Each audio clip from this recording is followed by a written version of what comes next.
Ray, the question, what are persons, sounds to some people may be very silly or superficial, but it has very deep implications because every time I try to characterize it, every little piece of it I can pull off and I don't know what I have left. And even the concept of persons is used in divine understandings of the personhood of God as well as human persons. How do we begin to understand persons and indeed personal identity? It seems to me that the whole notion of personal identity is an extremely complex one, and it's made more complex by the fact we confuse various questions. The commonest confusion to me is confusing the question, what makes me in the year 2011 be the same person or entity as me in 2010? In other words, that's identity over time.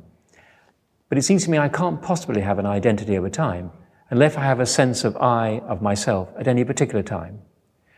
Now, most philosophers have tend to focus on identity over time, what makes us the same enduring thing.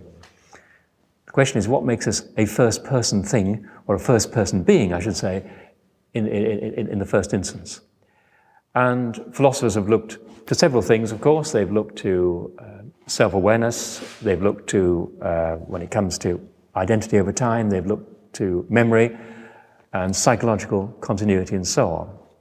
That's what some philosophers have done. And the problem with that is that it raises all sorts of questions about how can I assign my succession of experiences to an entity such as a self? How can I be sure that those experiences are real experiences, that they're my experiences, not ones that have slipped into the stream of experience? So other philosophers have looked to the body to provide, as it were, an objective basis for the sense of what I am and what I am over time. And it seems to me that has a kind of attractiveness about it. For example, when it comes to assigning experiences, you have a kind of ordre trail saying, yes, I must have had that experience because I was there then and it fits with where I was another time. And by the way, other people have seen me and can corroborate what I claim to be my experience. The trouble is, if you reduce personal identity to the continuity of your body, then you are left with something rather embarrassing. For example, you could ascribe personal identity to the fetus that you were before you were actually born. And if you don't confine it to the living body, then your corpse could have personal identity and so on. So it's a bit awkward. So we need at least a living body, and we also need some kind of psychological continuity, some kind of awareness within the body that I am this thing, what I've called the existential intuition, and that awareness sustained over time.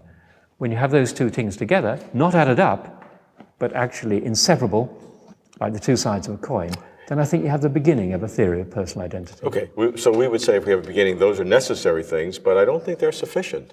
Don't I need intentionality, or emotion? What are the characteristics of personhood? They will include a considerable amount of psychological content, including one's emotions, one's habitual emotions, one's attitudes, one's habitual attitudes. And very importantly, it will be reinforced by other people's attitudes to you.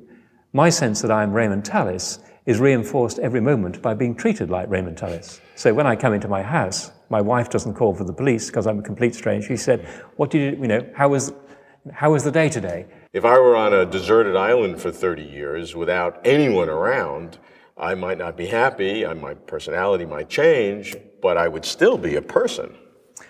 I wonder if you would. I suspect you'd bring to the island the baggage of your personality, and you'd have extremely heavy and rich baggage when you're initially washed to the shore. But I reckon over the years, you would become more and more attenuated, and your sense of yourself and of who and what you are would gradually and slowly diminish. You would obviously still remain self-interested in the sense you'd be looking after yourself, but you wouldn't have that sense of self, that complex, folded, higher-order sense of self that makes one a person. I certainly would sense that I would be diminished in many capacity, but in terms of the core essence of personhood, which is, as I see it, my inner sense of unity and personal coherence, it may not be enriched by having lots of experiences, but that core sense of unity would not be changed. I sort of have the feeling you would gradually attenuate to a Humean being, that you would be increasingly just your present moment.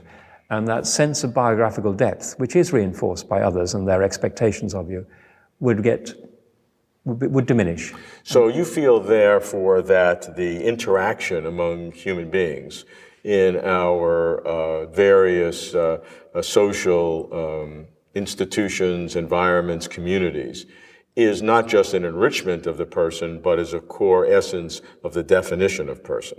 It's the point where identity and identification, I think, overlap. You know, when you go to the airport, they ask you who you are and so on and so forth, and they make sure that you are the person you claim to be. And that is an objective reinforcement, just like the job you have becomes a reinforcement of what you are. So when I go into a hospital, you know, people treat me as a doctor, and that reinforces my sense of what I am. If you take away all of those things, I do believe your sense of self will be attenuated. I'm not suggesting it will be beyond redemption, so when Alexander Selkirk is rescued and is brought back to England, I'm sure his sense of self would gradually recover its depth and its complexity and its foldedness.